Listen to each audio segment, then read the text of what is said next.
here, and today I want to go over the greater good with you. Not doing a full overview. If you want that, there's plenty of other channels and other resources out there that have gone over this, and it's also already available in stores and online, so you can get it yourself. But what I want to go over today is some combos and some highlights that I've noticed out of the book that I think you all should probably look at too. This won't be the end all be all for all combos. I haven't gone through it. I don't believe that thoroughly, nor do any of us with any of these books. There's already so many different ways that we can combine units and different synergies that are available with stratagems and regimental traits and so forth. But with this, I just want to highlight a few that I've come across and just share those with you. So to start with, I want to talk about artillery, which is my favorite part of the Guard. And for those of you who follow me on Instagram, you'll know that I oftentimes take artillery. For those who play me, they've seen me take plenty of basilisks and wyverns and hydras, Manticore, the Death Strike. Really enjoy those units. Also with the Forge World units too. But those don't really get any love in this book. Just the basic plastic models that are available currently for the Astra Militarum range. So with that, I want to start first with, let's talk about the Basilisk and some of the possibilities I've seen with that. So mostly I'm looking at this from a Cadian regimental perspective. Some of the other regiments are great. Like I always recommend for you all to go look at Talarn and Cadian, Valhallan. They all have their bonuses. Even the Vestroyan with the extra 6-inch range to some of their weapons is a really great thing. But from here, I'm going to be looking at these with the Cadian regiment trait mostly, or the new traits that are available here from this book. So with that, with the Basilisk, one of the great combos that you could do with this is take the Cadian regiment trait, or Cadian if you want to be able to re-roll the number of shots if you wanted. But then take the Tank Ace, the new Tank Ace ability, which I love in this book. They had 3 of them for artillery units. But take it with full payload. This means that your Basilisk with his Strength 9, -3, D3 damage Earthshaker Cannon now does a straight 3 damage if you give it this Tank Ace ability. You'll have to do it through the stratagem where you spend 1 command point to be able to give a vehicle a Tank Ace, because this is not a character unit. A Basilisk can't be, nor can any of the artillery units. So therefore, the only way to be able to give it any of these Tank Ace traits is with that 1 command point stratagem. Give it full payload. Give it straight 3 damage. This is amazing. And especially when you combine it with the Pounding Barrage stratagem out of the Vigilus Defiant book from the Emperor's Wrath artillery formation. So think about this. Your Basilisk is shooting twice. So 2d6, take the highest twice. And it's getting reroll 1s, hitting on 4s. And then it does a straight 3 damage. To give you an idea of how deadly this will be, you could nearly kill a Demon Prince, even with their invuln save, using this combo. Almost one-shot it. And that's with no overlapping fields of fire or any other +1 to hit type abilities. If your Basilisk is wounded, so say you give it the Tank Ace ability, you go second. Your opponent wounds your Basilisk. Well, now they also gave you this new stratagem. It's 1 command point called Relentless. You pick a vehicle from your army, and it gets to shoot at its top bracket. So even if you go second and your opponent's smart enough to pick at your Basilisk some, if you're not able to hide it behind terrain, you can do this and still just absolutely punish your opponent. So let's look at that also for the Manticore. So if you take a Manticore, give it Cadian regiment trait, and then give it full payload. So the Manticore is heavy 2d6 shots, strength 10, -2, D3 damage. It's always been better at killing elites, because it's going to be wounding elites on 2s, the ones that are T5 or lower. And then with the -2, it isn't really fantastic at penetrating armor. Like a Space Marine or most vehicles are still going to get a 5-up save, but it does help you get through, and then it does a D3 damage. But if it does straight 3 damage because of full payload Tank Ace ability, this does more damage than a Basilisk would under the conditions that I just told you about. This is even deadlier. Now the downside of the Manticore is you can only shoot it for 4 turns. Eventually you run out of missiles, and there's nothing you can do about that. But this gives you a huge early game advantage to really, really tear your opponent apart from your backfield. Here's another combo. The Less Taken Death Strike. It's the big nuclear missile in the Chimera chassis. Take a Cadian so you can reroll ones. There's a new tank ace ability called Well-Stocked Magazines. So let me scroll to that real quick. Basically what that is, that basically gives you like the Cadian ability. So you will be able to re-roll one of the type dice. In other words, it's a heavy 3d6 weapon. So you could re-roll one or all of those dice when you determine a number of shots. You pair that with overlapping fields of fire for Cadian. So this would allow your Death Strike to potentially hit on 3s, re-rolling 1s, and then you maximize the number of shots. Now here's the great thing with the Death Strike. There is no wound roll. If you hit, it automatically does mortal wounds. This is devastating. If you could get the Death Strike to fire mid or early game, you will obliterate your opponent if they have any units that are grouped together. And as 8th edition continues to get more and more complicated and there's more and more synergies, we're seeing a lot more of characters paired with units or units paired with other units. So this is a great way to take that out early. Just hit one of those units that you can target with a Death Strike, deal a bunch of mortal wounds, and devastate your opponent's army. Because there's fallout from this. So the unit you hit, you also end up doing, like, you splash mortal wounds onto adjacent units. So this could be a really great combo. So Death Strikes are back on the table, I think. And then, finally, the Wyvern. So you could take the Wyvern as Cadian, so you can reroll ones, which is always great. But the other thing you can do is take it with Spotter Details. This is a new regimental trait that's available in the book, and what Spotter Details does is any heavy weapon with 24-inch range or greater, which basically means it rules out the heavy flamer, essentially, gets an additional 6 inches to its range. So one of the Wyvern's things is all the other artillery for the guard. Basically, when it comes to a standard size 4 foot by 6 foot table, you have full command on the table. You can hit anything on the table, nothing is out of reach, except for the Wyvern. The Wyvern only has a 48-inch range, so by giving it Spotter Details and adding an additional 6 inches to the range, you nearly get most of the table. So that's 4.5 feet. Well, your model's about 5 inches wide also, so therefore, say you deploy it even 6 inches back, so that leaves all but, even if you deploy it way in your backfield, that leaves all but 1 foot of the table where your opponents could hide units from the Wyvern. Then you take well-stocked magazines again. The weapon for the Wyvern is 4d6 shots, so this would allow you to roll any or all of the dice if you gave it this tank ace ability. Once again, do overlapping fields of fire if you want to, which is a Cadian stratagem to give it +1 to hit. And now you're hitting on 3s, re-rolling 1s with a lot of shots available. And the Wyvern, if you didn't know, re-rolls failed wound rolls. It doesn't have any armor penetration though, but this does mean you'll be shredding infantry, especially anything T4 and below. You will absolutely wreak havoc upon. Okay, so let me move on to infantry and characters. And here's a couple amazing combos that are available. I think most people have picked up on. Looking at Bullgrins, Ogrins, and Ogrin Bodyguard, there's a new stratagem, Furious Charge.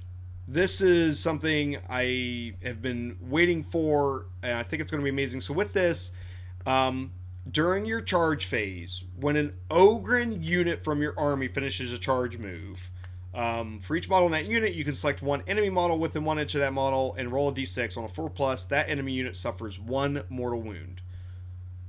Now, you can also pair this with, I love that they've added more fluff back into this. You also have the Flesh Wall Stratagem, which gives any other infantry unit behind your Bullgrins, so Bullgrins specifically, any unit within 3 inches of them that's infantry, you can give that unit -1 to be hit.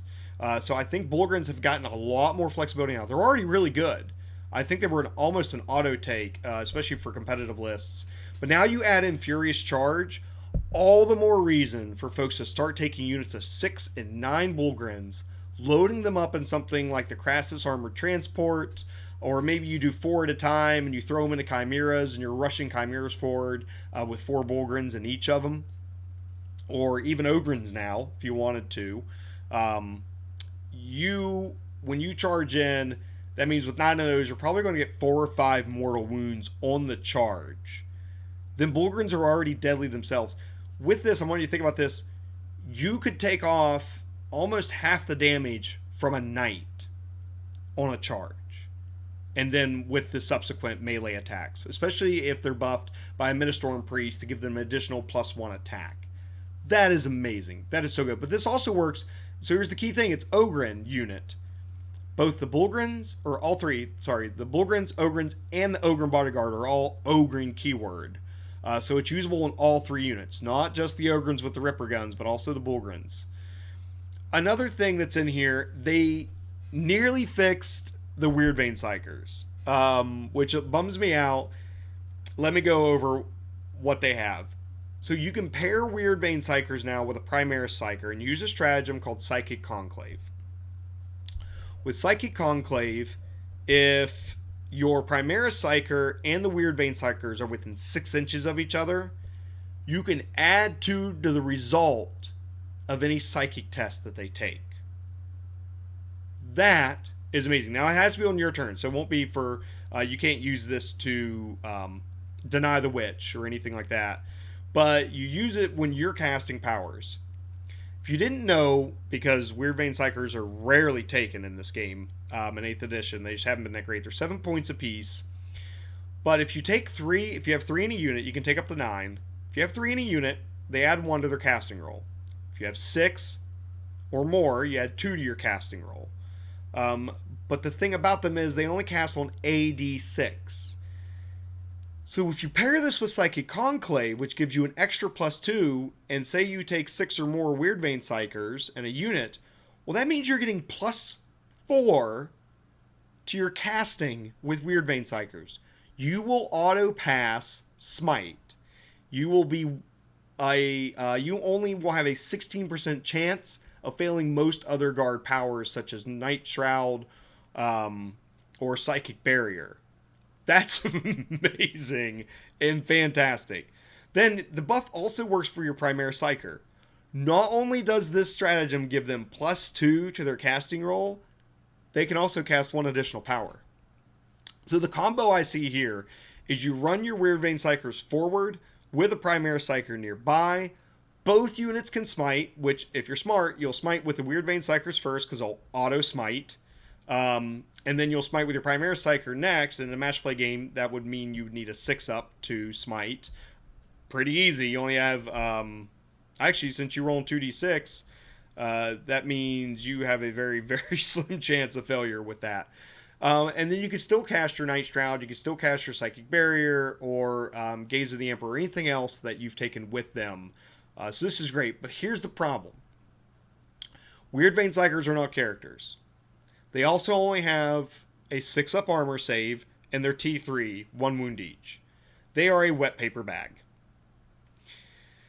So unless you can hide your Weirdbane Psychers and keep them out of line of sight, they're still just going to die to a stiff breeze. They're one of the few things that are worse than actual regular guardsmen in the Guard Codex when it comes to survivability. So for me, I'm still a little torn on whether to take them or not. However... what did I just say about Bulgrins? You get the Flesh Wall ability, right? So maybe you take your Weirdbane Psychers, cast Night Shroud on them to give them -1 to be hit in the shooting phase. Then, if they're within 3 inches of the Bulgrins and someone tries to shoot at them, it makes them another -1 to hit. You have a unit with 9 wounds that's -2 to hit. I gotta say, your opponents most of the time are just gonna go, okay, I'm gonna ignore it. But at the same time, you're going to have an auto-pass smite unit. You're going to be casting powers nearly like the Thousand Suns. So, it's not a bad combo that you could try out here.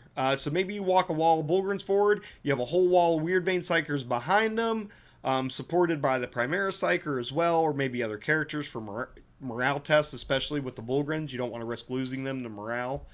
That could be a really great combo. Okay. Moving on to what I think everybody's actually excited about, and that's tanks. With tanks, I think they really benefit the most from the new regimental traits. I looked through them. A lot of the regimental traits are really great. I think you should try them out, see what combos are available. But I think for infantry and other things, most of the time, the existing regimental traits are going to be better. So I'm a little torn on them. But when it comes to tanks, holy cow, they're really good. So let's start with the Lehman Russ. A lot of folks that cover this, but the auto thing that looks like you can take is take the two regimental traits, jury-rigged repairs, and combined auspex. So jury-rigged repairs will allow you to heal every vehicle with that trait every turn. On a 2 to 4, you get 1 wound back. On a 5 to 6, I do believe it is D3, you get D3 back.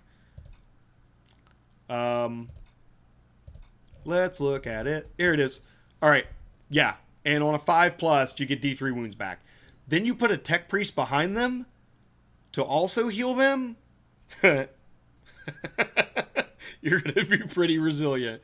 There's going to be some pretty good tanks. Combined auspex, what that does, that regimental trait, is allows you, if another vehicle is within 3 inches of another vehicle with this trait, you will be able to do Overwatch on a 5 or a 6. You basically get defensive gunner stratagem for free. Now, it's regimental vehicle. So let me talk to you about some of the combos just within that combined auspex trait alone. A Baneblade, that you take it so it can get the regimental trait. So say in a Supreme Command detachment or Lord of War detachment, not the auxiliary unless you take the tank ace ability to give you the regimental trait in auxiliary detachment. So you have a Baneblade, that is Cadian Regiment, and then you have a Trojan, which is a Forge Roll model that allows a vehicle unit to reroll all failed hit rolls. It's also Cadian Regiment. You are overwatching on your Baneblade with 5 up without spending a single command point. So it works with Lehman Russ too. Put a Trojan behind a Lehman Russ, rerolling all failed hit rolls. So say this is a commander, it's hitting on 3s, rerolling 1s and 2s. So who cares if you're Cadian because you're moving around and shooting and a Trojan's letting you just reroll despite moving and shooting. Or you could also take, so that's really amazing, the combined auspex. Like, you don't even have to put Lehman Russes next to Lehman Russes. You could even take support vehicles with similar regimental traits and put them next to it, and you also get the rerolls. It's just amazing. Or you could do spotter details on your Lehman Russes. Get rid of either jury-rigged repairs or combined auspex and put in spotter details, and that gives all your heavy weapons an extra 6 inches. That's really good because not all the weapons on a Lehman Russ really have far reach, but almost all the weapons on Lehman Russ, besides some like pintle-mounted weapons, they're all heavy. So all your weapons, your plasma cannons, your heavy bolters, your battle cannons, all get an extra 6 inches of range.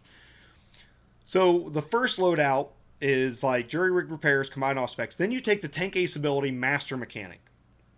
This makes you even more resilient. You reduce all damage on that tank by 1 to a minimum of 1. So if people were really trying to concentrate fire on your Lehman Russ and take it down, you can give it Master Mechanic, which means their multi-wound weapons are a little less effective. Now, is that really going to help you out against things like Melta that are already rolling 2d6, take the highest? Not so much. But on some of the like 2 wound damage weapons, which is a lot of them out there carried by elite units, it's really going to help you out on that and cut down your opponent's firepower in half. Then you have, so there's a couple stratagems you can take. Once again, Relentless, which allows you to shoot on your highest bracket with a vehicle. You also have Hail of Fire. So this is a new stratagem just for Lehman Russes. With Hail of Fire, it's the only 2 command point stratagem in this book, and that's because it's amazing. When you shoot with a turret weapon on a Lehman Russ, and it has a type characteristic. In other words, you roll for the number of shots, like with your plasma cannon or your battle cannon. You don't roll. Instead, you get the maximum number of shots. Wait. Hold the phone. So you take a battle cannon. You move less than half your speed. So you can shoot the battle cannon twice. So it's 12 shots. Hitting on 3s. Then you add the Hammer of Sunderance, which is the relic battle cannon out of the Vigilus Defiant book. So it also does straight 3 damage. You will devastate anything you get to shoot at. Then also with it being super resilient by putting a Tech Priest behind it and giving jury repairs, it's going to be hard to deal with that Leman Russ. Your tank will live probably past turns 1 and 2, especially with Master Mechanic to also reduce the damage on it. Now another combo could be jury repairs, combined aspects on a Leman Russ. You also take Weapons Expert as the tank ace ability. So what Weapon Expert does is you improve the armor penetration of characteristic of turret weapons by 1. So you have a plasma cannon that is -4. Woof! So think about that.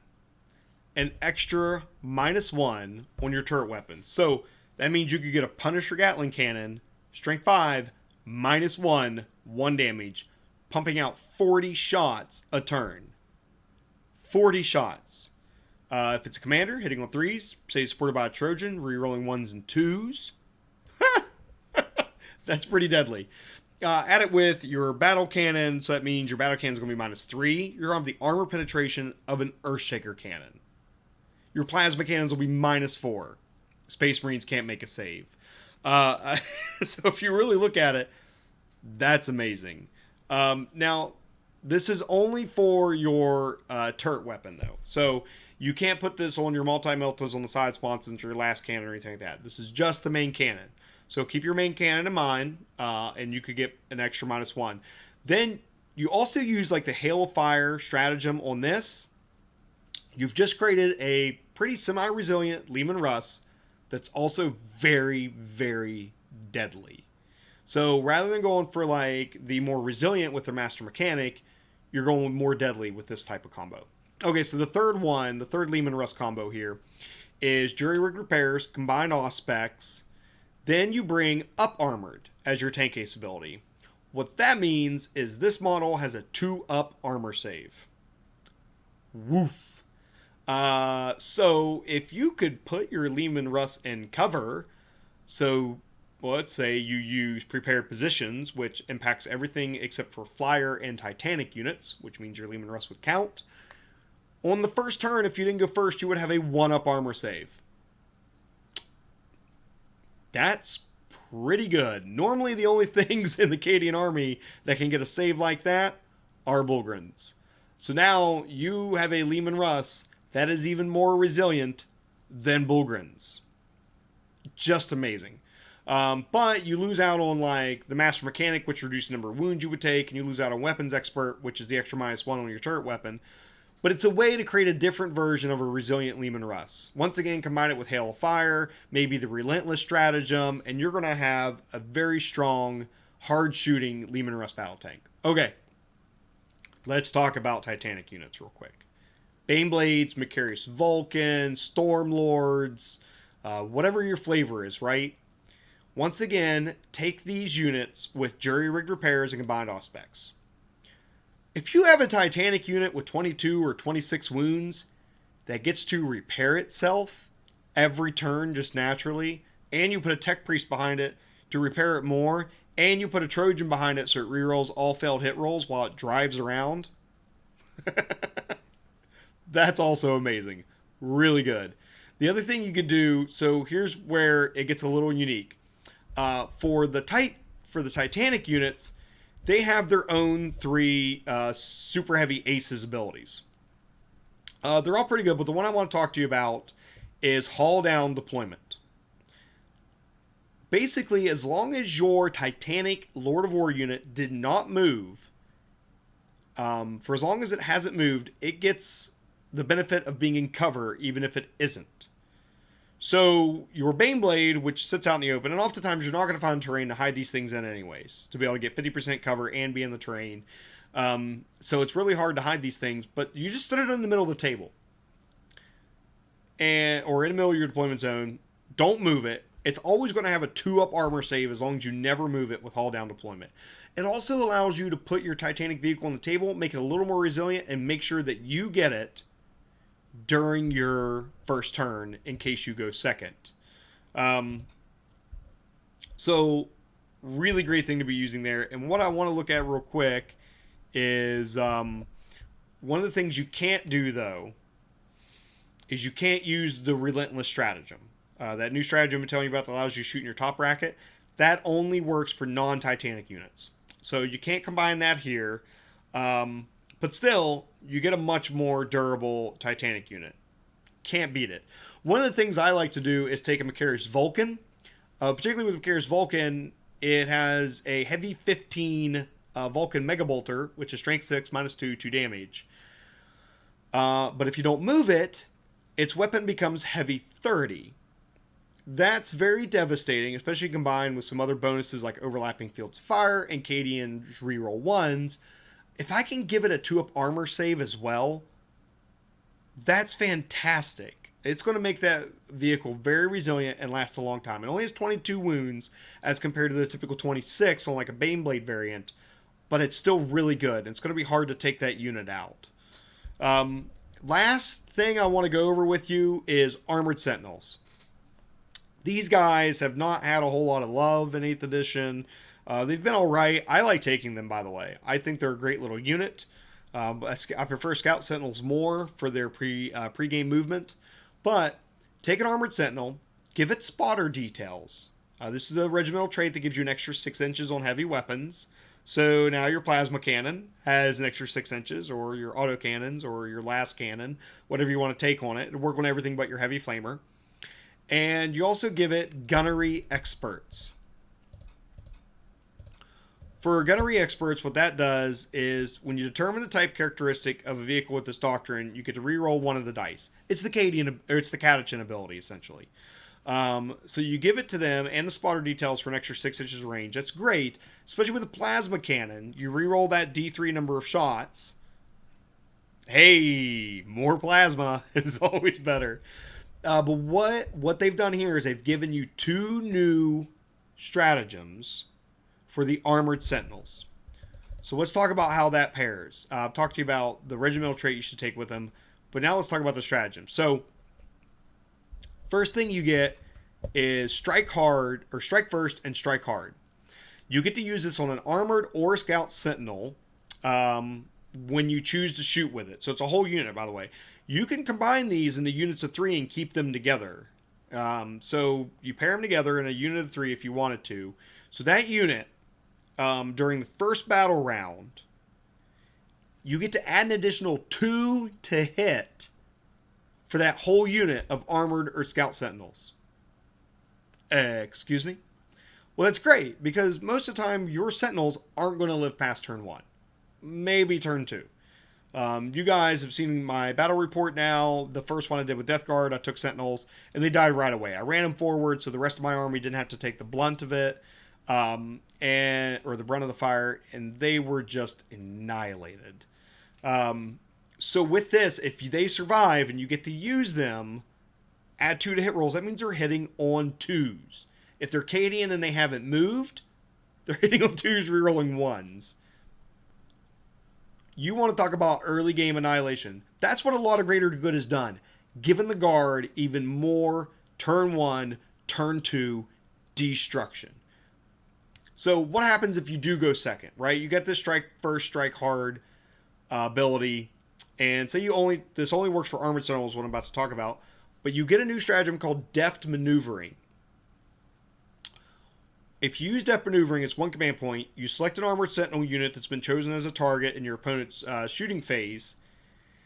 You get to, when they resolve the damage against the unit, they have to have the damage, rounding up. That's really good. Armored Sentinels are pretty resilient little units. 3-up armor save, T6. They're pretty fantastic, actually, for their point costs. I think they're 35 points apiece currently. So that's amazing. Now you're having the damage that's coming at them. So unless your opponent's like wasting a bunch of bolt rifle shots at them, if they're using any multi-wound attacks, you could really knock them back a little bit and keep your Armored Sentinels in the game. Then when it comes your turn, you strike first, strike hard, add 2 to their hit. It's going to be pretty devastating. You're going to really cause a lot of hurt on your opponent. All right. So those are the combos I wanted to talk to you about. So now I want to talk to you about a couple of the other highlights that I'm afraid were looked over. And one of those things is focused bombardment. This is a 1 command point stratagem. You use it with your Master of Ordnance, who, by the way, is one of the characters you can take that's an officer and has a regimental trait. So he can be Cadian, he can be Cadian, he can be Valhallan. He has a weapon that's artillery barrage. You can only use it once per game, and it's heavy D6. But with this stratagem, it just becomes heavy 6. He has a 3-up weapon skill. Then if he's Cadian, he rerolls 1s. So he's hitting on 3s, rerolling 1s. Now, the downside of this is that with this attack also, if he doesn't have line of sight, it's -1 to hit. Okay, that's fine. So he's still hitting on 4s, rerolling 1s. But you could also use, once again, Cadian's overlapping fields of fire to add +1 to hit. So potentially, if he has line of sight on a target, he could be hitting on 2s, rerolling 1s with a heavy 6 attack. And to give you an idea of what that can do, that does straight. The Master of Ordnance does straight. It's strength 8, -2, D3 damage. It's essentially like a Lehman Russ battle cannon. So that's pretty good. So you get 6 shots, hitting on 3s, maybe 2s if you got overlapping fields of fire, rerolling 1s if you're Cadian, doing D3 damage. That's pretty good, especially if you really want to knock out that first unit, get that first strike in, first turn. This is fantastic. Combine that, so you get the Master of Ordnance, who normally you wouldn't take unless for some god-awful reason you're having moved your artillery around, or maybe your Cadian or your some other regiment. You normally wouldn't take it with Cadian, but now I'd almost say it's worth it for this one shot. This kind of like early game destruction. You combine that with your Basilisk or your Manticore that you've given the full payload tank ace ability, you very well may kill a very tough unit in your opponent's army turn 1 just with these 2 guys. It's fantastic. So keep a watch out for that. Keep that in your back pocket, and don't forget about it. So that's it. Today I'm not going to talk about any of the Militarum Tempestus stuff. There's not a whole lot there, but you get a bunch of cool new Tempestus regiment abilities that I think are fantastic. I think I'm going to be taking the one that gives an additional -1 AP to your weapons, or even the one that allows you to double shoot at 18 or 12 or 18 inches instead. Those are going to be great. So I recommend you looking over those. Well, that's it for now. I just wanted to go over some of the combos with you. So if you have any questions or comments, please put them down below, and I'll be happy to get back with you as soon as I can. Also, in the comments, share your favorite combos that you all have found from the greater good for the Astra Militarum. There's going to be some great stuff. I would also love to hear what people are thinking about with infantry regiments. I'm going to be using some of the stuff that gives me bonuses to my heavy weapons and so forth that are in here. But I want to see what other people think of, like where infantry models can get -1 on their AP and melee attacks and so forth. I want to hear what you all think of things like that, and if you're seeing any great combos with that. I still don't think any of that's necessarily better than like the Cadian regimental trait where you get the +1 strength and so forth. But let me know what you all think and what combos you are coming up with. Let's have some conversations and see what we can do to keep the Guard to be the wrath of the Emperor and the hammer of the Emperor and to smite our foes. Cadian Sergeant Steel out.